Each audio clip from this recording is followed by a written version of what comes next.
நீங்கள் பார்த்துக் கொண்டிருப்பது உங்கள் விஜய்.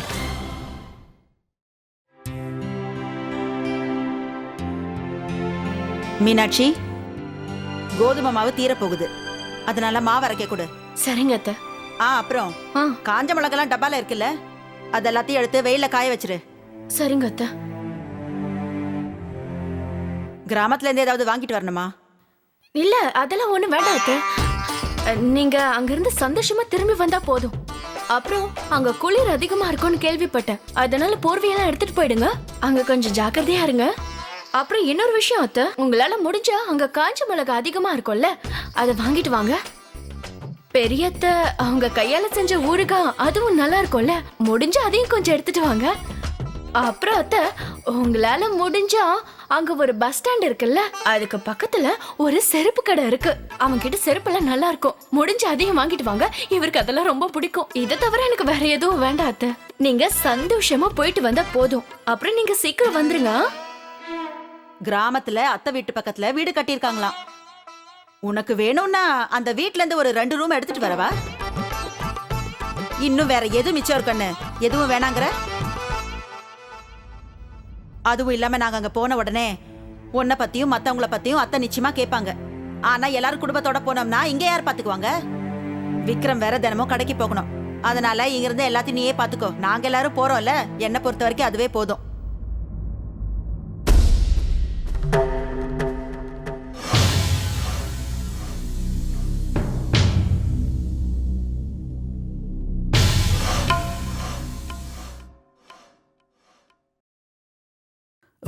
அப்பா சொல்லு சூர்யா. இந்தாங்க உங்கள் மாத்திரைலாம் வாங்கிட்டேன். இது தலைவலிக்கு, இது வயிற்று வலிக்கு போடுற மாத்திரை. அப்பா உங்களுக்கு நெஞ்சு எரிச்சலாக இருந்தால் இது குடிங்க. அப்புறம் சாப்பிட்டதுக்கப்புறம் இது ஒரு ஸ்பூன் எடுத்துக்கோங்க. அப்பா நீங்கள் உங்கள் உடம்பை ஜாக்கிரதையாக பார்த்துக்கோங்க. சூர்யா, அங்க ஆம்பளைங்களுக்கு நடுவுல எல்லாம் என்னால வர முடியாது, அதனால உங்க அப்பா கிட்ட இப்பவே சொல்லிடு, கைக்கு கிடைச்சதை எல்லாத்தையும் சாப்பிட வேண்டான்னு. போன தடவை மிளகா பஜ்ஜி எடுத்து சாப்பிட்டாரு, திரும்ப வரும்போது அடிக்கு ஒரு தடவை இவர் வண்டியை நிறுத்திட்டே இருந்தாரு. இவரால தான் வர நேரம் ஆயிடுச்சு. உன் கோவம் எப்போ உன் கட்டுப்பாட்டுக்கு வரவே வராதா? அதே மாதிரி தான் என் வயிறும் என் கட்டுப்பாட்டில் இல்லை. ஏதோ அப்போ உடம்பு சரியில்லாமல் போயிடுச்சு, அதுக்குன்னு எப்போ அப்படி ஆகுமா? சூர்யா கண்ணு, முதல்ல உங்க அம்மா கிட்ட ஒரு விஷயத்த சொல்லிடு, இல்லைன்னா இப்படி பேசி பேசியே போறதுக்கு முன்னாடி என்ன தொல்லை பண்ணிக்கிட்டே இருப்பா. என்ன சொல்லணும்ப்பா? நான் என்னெல்லாம் உங்கள்கிட்ட சொல்றதப்பா? இவளுக்கு சொல்ல வேண்டிய விஷயமெல்லாம் 1-2 பேஜ் இல்ல, மொத்த புத்தகமும் தேவைப்படும்னு எனக்கு தோணுது. எத்தனை விஷயம் புரிய வைக்கணும்?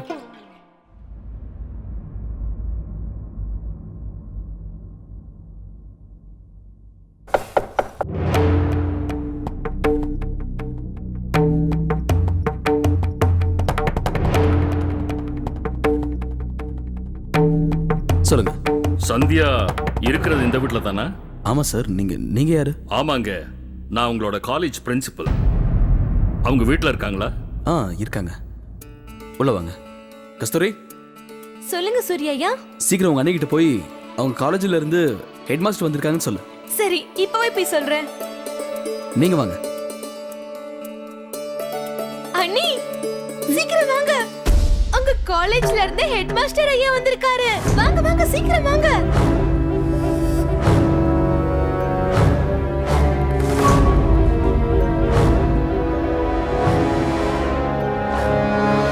உட்காருங்க சார். அக்கா ஓடுறத பார்த்தா என்ன தோணுதுன்னா, அந்த கடவுளே உங்களுக்கு தரிசனம் கொடுக்க வந்த மாதிரி இருக்கு.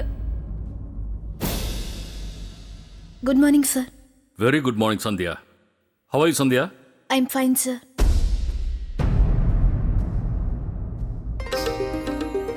சார், இவர்தான் என்னோட ஹஸ்பண்ட். உட்காருங்க சார். மாமா, இவர்தான் என்னோட காலேஜ் பிரின்சிபல். வணக்கம். அப்புறம் சார், இவர்தான் என் ஹஸ்பண்டோட தம்பி, பேரு விக்ரம். உட்காருமா சந்தியா. Okay sir. சார், திடீர்னு இவ்வளவு தூரம் என்ன காரணம் சார்? அது வந்து சந்தியா, ஒரு முக்கியமான வேலை இருந்தது, அதுதான் நான் இங்க வந்தேன். என்ன முக்கியமான வேலை சார்? மொத்த தமிழ்நாட்டில் நீ 3rd பிளேஸ் வந்திருக்க. இது ஒன்றும் சின்ன விஷயம் இல்லை. சொல்லப்போனா உன் காலேஜுக்கும் டீச்சர்ஸ்க்கும் மட்டும் இல்லை, இந்த மொத்த ஊருக்கே நீ நல்ல பேர் வாங்கி கொடுத்துருக்க. அதனால காலேஜ் கமிட்டியில் இருக்கிறவங்க என்ன முடிவு எடுத்திருக்காங்கன்னா உனக்கு ஒரு பாராட்டு விழா நடத்தி எல்லாரும் முன்னாடியும் பரிசு கொடுக்கணும்னு நினைச்சிருக்காங்க. 2 நாளைக்கு அப்புறம் நம்ம காலேஜ்ல பாராட்டு விழா நடக்க போகுது. அதுக்கான பத்திரிக்கையை கொடுத்துட்டு போகலான்னு தான் நான் வந்தேன்.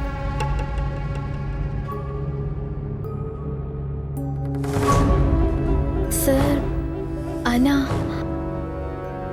இத பத்தி என் வீட்ல இருக்கிறவங்க கிட்ட கேட்டுட்டு அதுக்கப்புறமா நான் உங்களுக்கு கன்ஃபார்ம் பண்றேனே. ஓகே சந்தியா, ஆனா உன்னோட கன்ஃபர்மேஷனுக்காக நான் காத்துக்கிட்டு இருப்பேன். ஆ.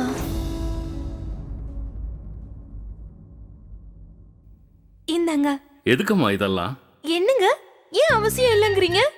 எங்க சந்தியா அன்னைக்கு நீங்க எவ்வளவு விஷயம் சொல்லி கொடுத்திருக்கீங்க, அதுக்கு தான் இதெல்லாம். உங்களுக்கு ஒண்ணு தெரியுமா, நானும் நிறைய தடவை ஸ்கூலுக்கு போயிருக்கேன். ஆமா, அதனால எனக்கு நல்லா தெரியும் குருவோட முக்கியத்துவம் என்னன்னு. அப்படியா? என்ன படிச்சிருக்கீங்க? நான் ஒண்ணும் படிக்கல. உங்களுக்கு தெரியுமா, ஸ்கூல்ல தினமும் சுத்தம் பண்றதுக்காக நான் அங்க போவேன். மானத்தை வாங்குறாளே இவ. சரி, நான் வர்றேம்மா. உன் ஃபோனுக்காக நான் வெயிட் பண்ணிக்கிட்டே இருப்பேன். சரியா சந்தியா? வாங்க சார். வரேன் சார்.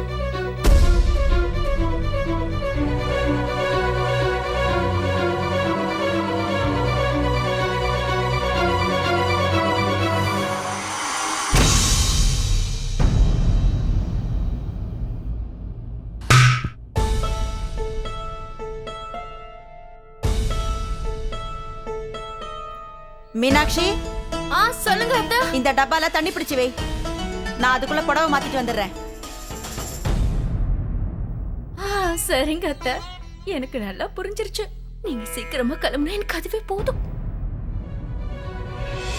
வண்டிக்கு நேரம் ஆகுது இல்ல?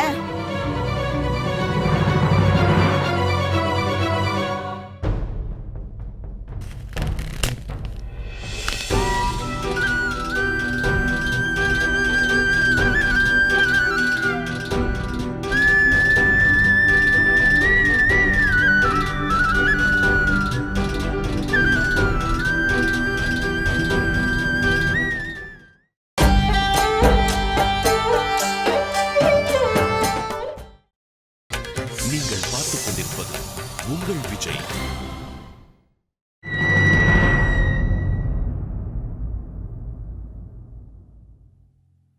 அம்மா, ஆ,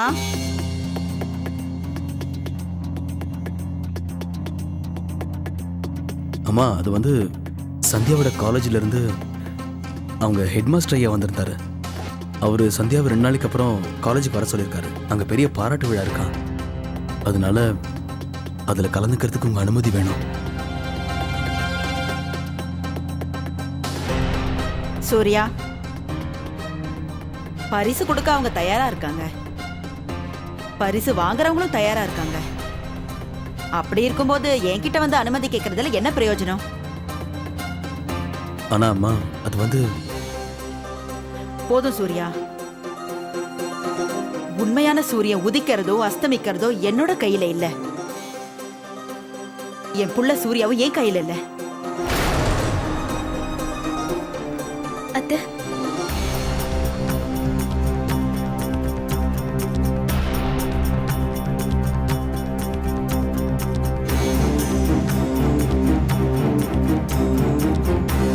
ஒரு வழியில நீங்க 2 பேரும் சாப்பிடுறதுக்கு சாப்பாடு இதுல இருக்கு.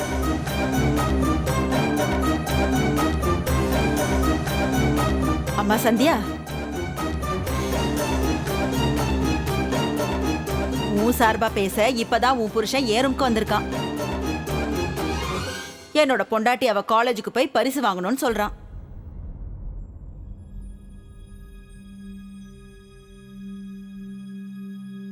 நீ போமா,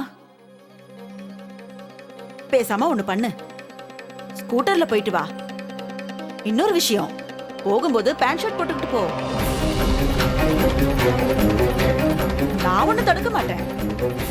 அதுவும் இல்லாம நான் போக வேணாம்னு சொன்னா நீ என்ன போகாம இருக்க போற? எப்படி இருந்தாலும் நீ உனக்கு பிடிச்சதை தானே செய்ய போற. அப்படிலாம் இல்லத்த, நீங்க என்ன தப்பா புரிஞ்சிட்டு இருக்கீங்க. நீங்க அனுமதி கொடுத்தாதான் அந்த பாராட்டு விழாக்கு போவேன். நீங்க வேண்டாம்னு சொன்னா போக மாட்டேன். அம்மா சந்தியா,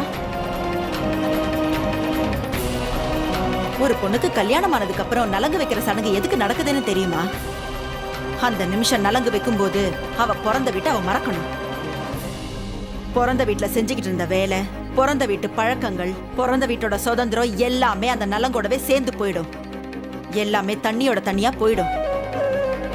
கல்யாணத்துக்கு அப்புறம் ஒரு பொண்ணை பிறந்த வீட்டுல இருந்து புகுந்த வீட்டுக்கு கூட்டிக்கிட்டு வராங்கல்ல, அந்த நேரத்துல ஒருத்தரோட பொண்ணா இருந்தவ ஒருத்தரோட மனைவியா மாதிரி இன்னொருத்தர் வீட்டுக்கு போவா. ஒரு பொண்ணு ஒருத்தனுக்கு மனைவி ஆனதுக்கு அப்புறம் அவ பிறந்த வீட்டுல அவ என்ன செஞ்சான்னு யாரும் கணக்கு போட்டு பாக்குறது இல்ல. ஆனா புகுந்த வீட்டுக்கு வந்ததுக்கு அப்புறம் அவ என்ன செய்யறான்னு எல்லாருமே பாப்பாங்க. ஒரு பொண்ணுக்கு உண்மையான பாராட்டு என்னன்னு தெரியுமா? ஒரு மாமியார் சொல்லணும், உன்னோட அம்மாவை கையெடுத்து கும்பிடணும்னு தோணுது, உன்னை அவங்க ரொம்ப நல்லா வளர்த்திருக்காங்கன்னு சொல்லணும். உண்மையான பாராட்டுனா என்னன்னு தெரியுமா உனக்கு? இந்த சமூகம் மொத்தமும் பேசணும், இந்த பொண்ணு எவ்வளவு நல்ல மருமகள்னு சொல்லணும். சுத்து பத்து இருக்கிறவங்க, பக்கத்து வீட்டுக்காரங்க எல்லாரும் சொல்லணும். எல்லாருமே திரும்ப திரும்ப சொல்லணும், ஏன் வீட்டுல இப்படி ஒரு மருமக இல்லையேன்னு சொல்லணும். ஆனா இப்ப நிலைமை எவ்வளவு மோசமா இருக்குன்னா அவங்க எல்லாரும் பல விதமா பேசுறாங்க. எங்க வீட்டுக்கு இப்படி ஒரு மருமக வரவே கூடாதுன்னு வேண்டிக்கிறாங்க. ஒருவேளை அவளுக்கு மெடல் தான் பிடிக்கும்னா எங்கேயாவது திருவிழாவுக்கு போய் கழுத்து நிறைய மெடலை போட்டுக்கிட்டு போட்டோ எடுத்துக்கிட்டோம். ஆனா இப்படி பாராட்டு விழா ஒரு மருமகளுக்கு சரிப்பட்டு வராது. ஆனா நான் என்னமா செய்யறது? இந்த மாதிரி விஷயத்தை பத்தி எல்லாம் உன் விஷயத்துல நான் எதிர்பார்க்க கூடாதுன்னு தெரிஞ்சுக்கிட்டேன்.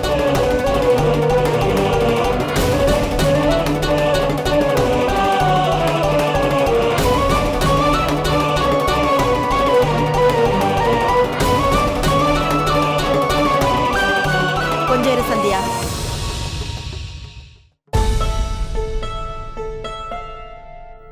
சந்தியா, இல்லனா நீ ஒண்ணு பண்ணு. உனக்கு பாராட்டு விழா பரிசுனா பிடிக்கும்ல? அப்படின்னா சரி, பாராட்டு கிடைக்க இது உனக்கு ஒரு வாய்ப்புன்னு வச்சுக்க. இன்னும் 10 நாள் மட்டும்தாமா இருக்கு. ஆனா 2 நாள்ல உன்னோட யோகியதை பத்தி நீ புரிய வைக்கலாம்.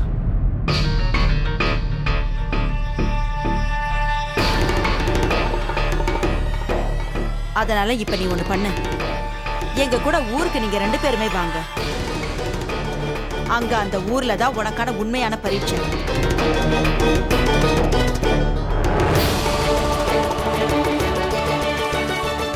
சூர்யா, நான் உன்னோட பொண்டாட்டியா என்னோட எதிரியா பாக்குறேன்னு தானே நினைச்சுக்கிட்டு இருக்க.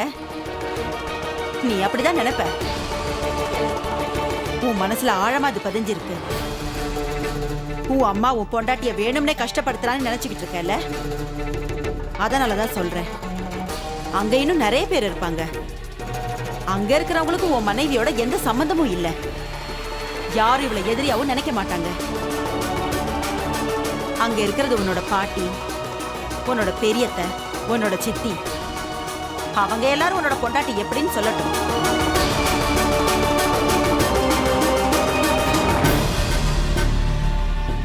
அந்த வீட்டுல மட்டும் எல்லாருமே இவளை மதிக்க ஆரம்பிச்சிட்டாங்க. அப்ப நீ சொல்ற மாதிரியே இவ நல்ல பொண்ணுதான்னு நான் ஒத்துக்கிறேன்.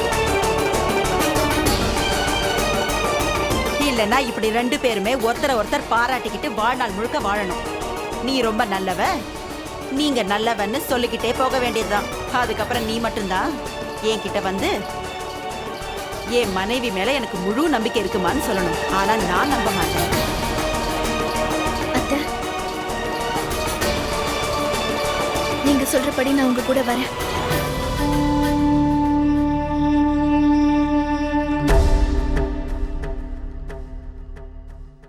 அங்க நான் ரொம்ப நல்லா நடந்து பார்த்தேன். அங்க இருக்கிற எல்லார் மனசுல இடம் பிடிக்க முயற்சி பண்றேன். சரி,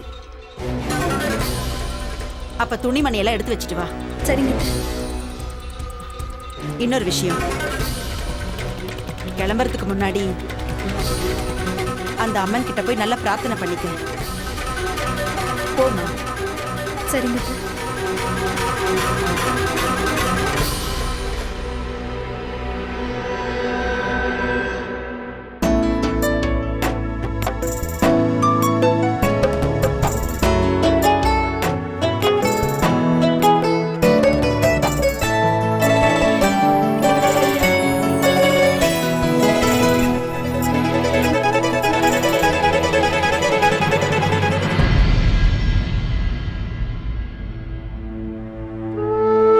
சந்தியா எவ்வளோ உற்சாகமாக துணிமணியில் எடுத்து வைக்கிறாங்க. கிராமத்தை பற்றி எல்லா விஷயத்தையும் சொல்லி இவங்க தைரியத்தை நம்ம கெடுக்கக்கூடாது.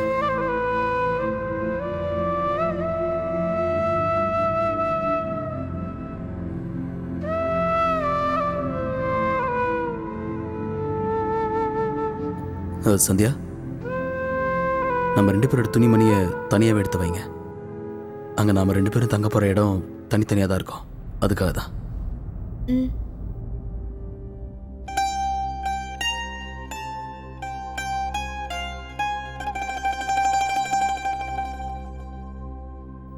என்கிட்ட கொடுங்க. உங்க துணிமணியில நான் எடுத்து வைக்கிறேன். இல்லை, நான் பார்த்துக்கிறேன்.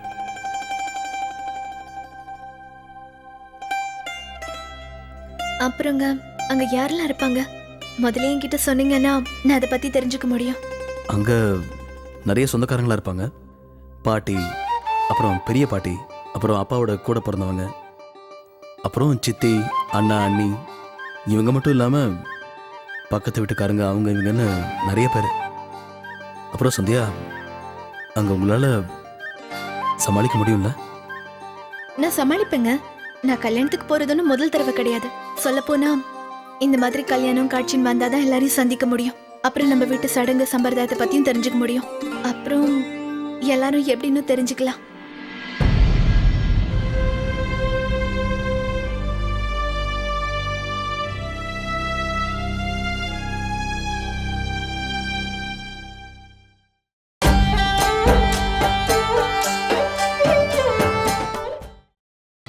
நீங்கள் பார்த்துக் கொண்டிருப்பது உங்கள் விஜய்.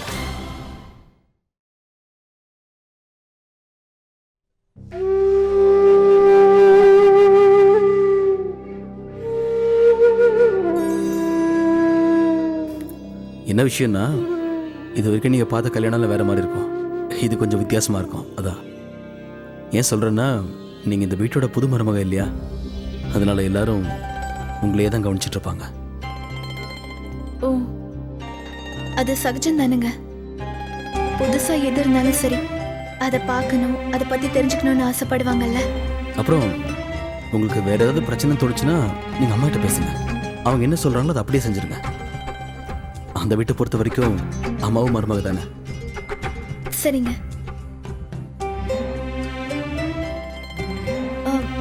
இந்த இந்த ஸ்வெட்டர் எல்லாம் எதுக்கு? ஸ்வெட்டர் வேண்டாமா? இல்லை சந்தியா, இந்த இடத்துல பயங்கரமாக குளிரும். நிச்சயமாக இதெல்லாம் உங்களுக்கு தேவைப்படும். என்னங்க, எடுத்து வைங்க. வேண்டாம், எனக்கு இந்த மாதிரி ஸ்வெட்டர் எல்லாம் பிடிக்காது. இந்த ஷால் ஸ்வெட்டர் எல்லாம் போட்டா எனக்கு இன்னும் கட்டி போட்ட மாதிரி இருக்கும். சுத்தமா பிடிக்காது. அதனால எனக்கு இதெல்லாம் வேண்டாம். எல்லாத்தையும் எடுத்து வச்சுட்டேனா இல்ல ஏதாவது விட்டுட்டேனா? நான் போய் கொஞ்சம் தண்ணி குடிச்சிட்டு வரேன். சரி.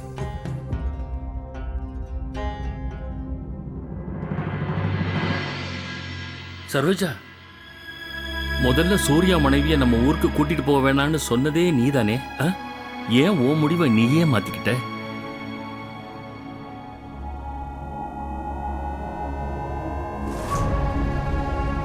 உனக்கு தெரியாதது ஒண்ணுமே இல்ல சரோஜா. அங்க கிராமத்துல அத்தனை பேருக்கும் நடுவுல எல்லாரையும் அனுசரிச்சு நடக்கிற அளவுக்கு சந்தியாவுக்கு பக்குவம் இல்ல. அவளுக்கு எந்த வேலையும் தெரியாது. நம்ம வீட்டு சடங்கு சம்பிரதாயம் எதுவுமே தெரியாது. அதுவும் இல்லாம அம்மாவை பத்தி உனக்கு நல்லா தெரியும். எத்தனை வருஷமா நீ அவங்கள பாத்துக்கிட்டு இருக்க. அவங்க கல்ல கூட விட்டு வைக்கிறது இல்ல, அதை கூட குத்தி கட்டிக்கிட்டே இருப்பாங்க. நம்ம கல்யாணம் முடிஞ்சு இத்தனை வருஷம் ஆகுது. இந்த உலகத்திலேயே அவங்கள பார்த்தா மட்டும் நீ பயந்து நடுங்கிக்கிட்டே இருக்க. தயவு செஞ்சு அந்த சந்தியா பொண்ணை இந்த பிரச்சனையில மாட்டி விடாத. ஏன் இந்த சந்தியா பொண்ணை உன் மாமியார் முன்னாடி நிறுத்தணும்னு நினைக்கிற? அவளால சமாளிக்க முடியாது. எனக்கு தெரியுங்க, சமாளிக்க முடியாதுன்னு தெரியும். அதனாலதான் அவளை அங்க கூட்டிட்டு போகணுங்கிற. இது வரைக்கும் இங்க ரொம்ப சந்தோஷமா இருந்துட்டா. எந்த பிரச்சனை வந்தாலும் அவளை காப்பாத்த சூர்யா இருந்தால, அவளை அங்க கூட்டிக்கிட்டு போனாதான் அவளோட ஆணவம் எல்லாம் அடங்கும். உண்மை என்னன்னு அவளுக்கு தெரியும். மாமியார் வீடுனா என்னங்கிறது அவ புரிஞ்சுக்குவா. அங்க அவ ஒரு அடி தப்பா எடுத்து வச்சா கூட எல்லாரும் அதை கவனிச்சு அவளை திட்டுவாங்க. அங்க வாயிலிருந்து வர ஒரு வார்த்தையில ஒரு சின்ன மாற்றம் இருந்தா கூட என்னோட பெரிய அக்கா திட்டுவாங்க. மருமக கொஞ்சம் கூட சரியில்லைன்னு சொல்லுவாங்க. இது வரைக்கும் ஒரு விஷயத்தை இங்க நான் மட்டும்தான் சொல்லிக்கிட்டு இருந்தேன். ஆனா நாளைக்கு ஊர்ல அதே விஷயத்த எல்லாரும் சொல்லுவாங்க. அப்பதான் சூர்யாக்கு எல்லாமே புரியும். அவன் அம்மா சொன்னதுதான் சரின்னு அவன் தெரிஞ்சுக்குவான். சரோஜா, இப்படி இது எல்லாமே சந்தியாவை மாட்டி விடணும்னு நினைக்கிறியா? இது இது உண்மையிலே நீ கிடையாது. உன் மனசுக்குள்ள இந்த அளவுக்கு வெறுப்பு விஷயம் எங்கிருந்து வந்தது?